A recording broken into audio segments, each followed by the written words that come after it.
à tous, bienvenue au Balzac. Je suis ravie de voir cette salle si bien remplie pour cette avant-première. La seule que Sergueï Loznitsa, le réalisateur, fera à Paris, grâce notamment à l'usage du monde. Et je vais tout accueillir Anne de Vauchen, qui a justement permis la venue de Sergueï ce soir pour cette discussion. Est-ce que tu peux nous dire 2 mots sur l'usage du monde, puisque c'est la première soirée organisée avec l'usage du monde au Balzac, j'espère la première d'une grande série. Et tu peux nous dire quelques mots, s'il te plaît? Si ça marche, avec grand plaisir. Alors d'abord, effectivement, merci Priscilla pour ton accueil à la fois chaleureux et généreux. Et j'espère aussi, alors donc l'usage du monde, depuis 5 ans maintenant, on organise à peu près tous les mois des rencontres de cinéma autour des talents d'origine de pays, disons, de demandeurs d'asile. En gros, c'est l'Afrique, le Proche et Moyen-Orient, bien sûr l'Asie du Sud-Est, et beaucoup aussi tout l'Est de l'Europe, de l'ancien empire soviétique et tout, Balkans et pays du Caucase, qui sont très nombreux en France, c'est une spécificité française. Donc nous, ce qui nous intéresse, c'est la liberté de création et les talents indépendants. Et chaque mois, on essaie de faire découvrir, dans un pays différent, un nouveau réalisateur. Alors, en l'occurrence, on est très heureux d'accueillir Sergueï Loznitsa, qui n'est pas un jeune réalisateur, même s'il est encore jeune, il a un palmarès assez époustouflant. Je crois Joël Chaperon, qui nous fait l'amitié aussi de bien vouloir à la fois modérer et traduire en simultané. Il est époustouflant le débat qui suivra. On vous en dira plus sur son parcours, mais Sergueï vient du documentaire. Avant, il avait une autre vie avant, je crois, comme mathématicien et spécialiste de l'intelligence artificielle. Et là, c'est son 4e long métrage de fiction. Tous ont été présentés en sélection à Cannes. Et Donbass donc, a eu le prix de la mise en scène à un certain regard cette année. Voilà, donc ces rencontres, on les fait grâce au soutien du UNHCR, au Commissariat pour les réfugiés des Nations Unies, de la SCAM, des auteurs, journalistes documentaires, et de France Média Monde, RFI et France 24. Donc je remercie bien évidemment. On a aussi du coup monté une petite résidence pour cinéastes en exil, toujours pour des talents qui doivent être persécutés, alors juste pour avoir exercé leur métier dans différents pays, même pas forcément des pays en guerre. Ça c'est à la Cité internationale des arts et grâce au soutien du CNC, de l'Institut français et de la ville de Paris. Voilà, donc merci, je vois nos adhérents qui nous ont suivis jusqu'ici. Bienvenue à tous les nouveaux spectateurs. On a un petit flyer si vous voulez en savoir plus pour trouver notre site. Vous pouvez vous inscrire aux rencontres suivantes. En octobre, le 8 octobre, on sera à Lima sur la Libye. Il n'est pas interdit de nous soutenir en adhérant, voire en faisant un don pour la résidence qui est membre de l'énergie mais qui est fabuleuse.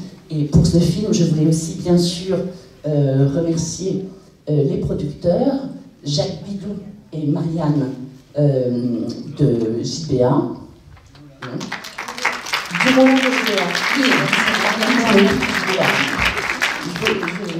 Et puis les fameux distributeurs de Pyramide, Éric Lagesse et Roxane Arnold, avec qui on a déjà fait beaucoup de soirées, la première ici, et toujours dans une grande continuité, j'espère.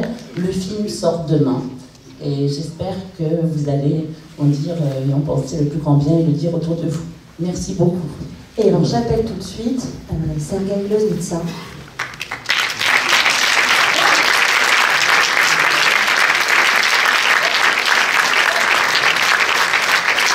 Et je laisse le micro à Jacques Chaperon qui va donc traduire les propos de Sergueï.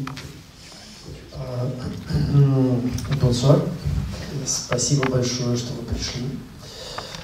Спасибо большое ассоциации «L'Usage du Monde» за приглашение и организацию этого показа. Спасибо большое ко-продюсерам Жак Биду и Мариан Тимелен Я имею эту возможность поблагодарить вас во Франции. Это и копродукция с Францией, это немножко французский фильм тоже.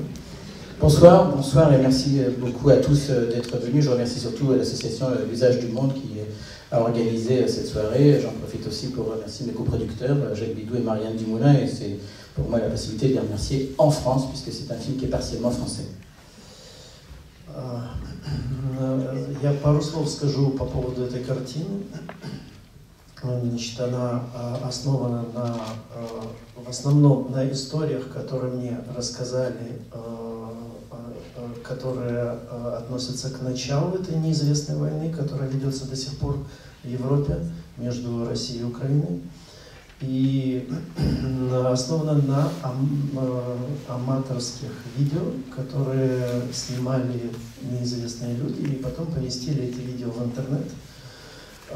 И, значит, я собрал эти эпизоды и решил сделать такую палитру, которая описывает определенное положение вещей, которое, мне кажется, очень важно нам всем об этом думать и нам всем понимать, что происходит. Juste vous dire deux mots sur le film. Donc, ce film est basé sur des histoires qu'on m'a racontées, qui sont des histoires qui prennent leur source au tout début de cette guerre inconnue, de cette même guerre effectivement entre la Russie et l'Ukraine. C'est également basé sur des vidéos amateurs qui ont été tournées par des inconnus et que ces inconnus ont mises sur Internet. Et en prenant toutes ces séquences, j'ai essayé de créer une palette qui permet de décrire l'état des choses, qui doivent nous pousser aussi à comprendre l'importance et à comprendre justement ce qui se passe. И мы вернемся сюда после картины, и мне очень интересно будет, какие будут вопросы, и мы сможем с вами об этом поговорить. Спасибо большое. Et on reviendra à l'issue du film, et vraiment ça m'intéresse tout à fait de savoir, d'entendre vos questions, et on pourra discuter du film. Merci beaucoup.